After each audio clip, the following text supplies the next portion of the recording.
tek inançla, tek kimlikle, tek etnisiteyle bir sistem kurulduğu zaman beraberinde sorunları da getiriyor. Bakın ondan sonra gelelim. Yani 90'lı yıllardan sonra, şimdi onun için hani demokratik dönüşüme niye ihtiyacımız var? Tabii ki ihtiyacımız var. Bu ülke 100 yıldır ya darbelerle ya tek tipli yönetimlerle, yani 50'lere kadar tek partiyle gelen çoğulcu sisteme geçtikten sonra da aslında belli bir bölgede siyaset işlemiş. Ama diğer tarafta düşünün, Kürdistan bölgesinde 17 yıl olağanüstü hal bölgesiyle yönetilmiş. Şimdi bir ülke düşünün, bir ülkede iki tane hukuk sistemi olur mu? İki de hukuk sistemi bir bölgede, yani norm hukukla normal hukuk işletilmiş. Yani bir bölgeye farklı hukuk işletilmiş. Olağanüstü hal bölgesinin kanunları, yasaları işletilmiş.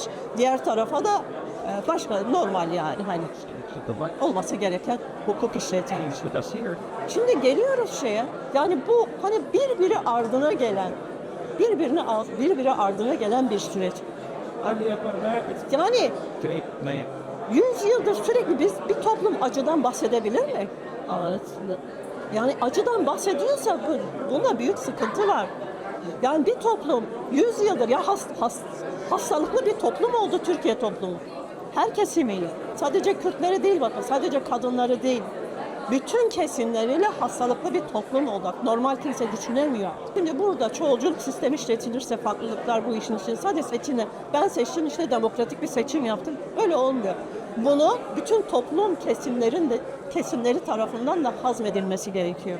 Yani bu bilincin verilmesi gerekiyor. Ya sen şimdi sürekli bir topluma bakar mısın, yani padişahlıkla yönetilmiş, ondan sonra cumhuriyet kurulmuş ama cumhuriyet diyoruz fakat tekçi yönetimler, sistem, yani sürekli bir dayatma, kimlik reddi, dil reddi, ondan sonra mesela cinsiyet reddi, benim haklarıma kadar, yani mesela ben inanan bir kadın olarak diyorum ki Allah'ın bana verdiği hakkı sistem benim elimden aldı. Efendim niye başörtüsü örtüyorsun? Bugün o başörtüsüyle olan, o yaşatılanların bakiyesinden kalan bugünkü şey oldu, sistem oldu. Yani siz bir toplumun sosyolojisiyle bu kadar uğraşamazsınız, oynayamazsınız. Bir şeyi yapmak istiyorsanız önce mesela burada çok kaliteli, çok verimli bir topluluk var. Ama burada konuşmakla biz bir şey başaramayız. Sen, ben, o, bu.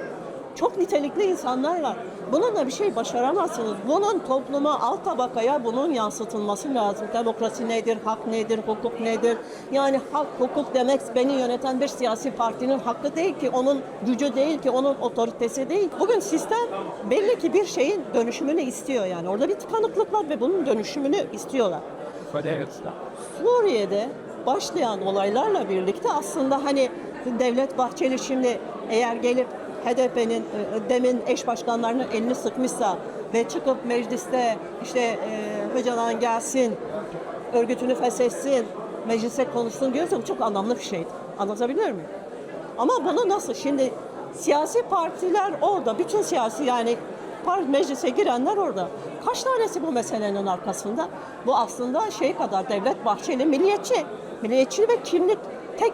Milliyetçilik üzerine kendini var eden, yani Türkçülük üzerine kendini var eden bir yerden geliyor. Bir siyaseti savunan bir yerden geliyor. Ama onun tarafına bakıyoruz, karşı tarafa bakıyoruz. Birinci çözüm sürecinde demokrasiden barışa giden bir çözüm süreci maalesef ki sonuca götürülmedi. Çok uygun bir şey vardı, zaman vardı, şartlar vardı ama bu Kürt fobisi, o dedim ya hani toplumsallaşması lazım. Siyasilerin de bunu zihinlerinde buna inanmaları lazım. Bu birlikte olmayı, eşit olmayı, aslında o mecliste bulunanların da Kürtlerle eşit olmayı kabul etmeleri gerekiyor. Bilinçaltında Kürtlerle eşit olmak istemiyorlar. Ben böyle görüyorum. Yoksa senin 100 yıldır senin ülkenin bütün şeylerini, kaynaklarını, gücünü, her şeyini emen bir meseleyi sen niye çözmeye yaklaşmasın? Efendim ben Atatürkçüyüm. Peki Atatürk yola kimle çıktı?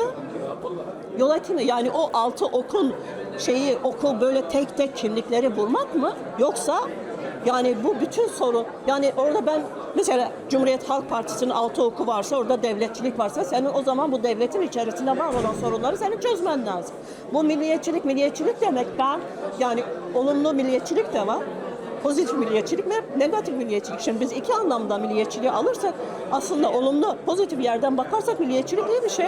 Ben kendi kimliğimi, kültürümü, dilimi nasıl yaşamak istiyorsam yanımdaki, yanı başımdaki insana da aynı hakkı tanıyabilmeliyim. Eğer senin bak ben böyle değerlendiriyorum. Cumhuriyet Halk Partisi veya oradaki o sistem nasıl değerlendiriyor ben bilmiyorum.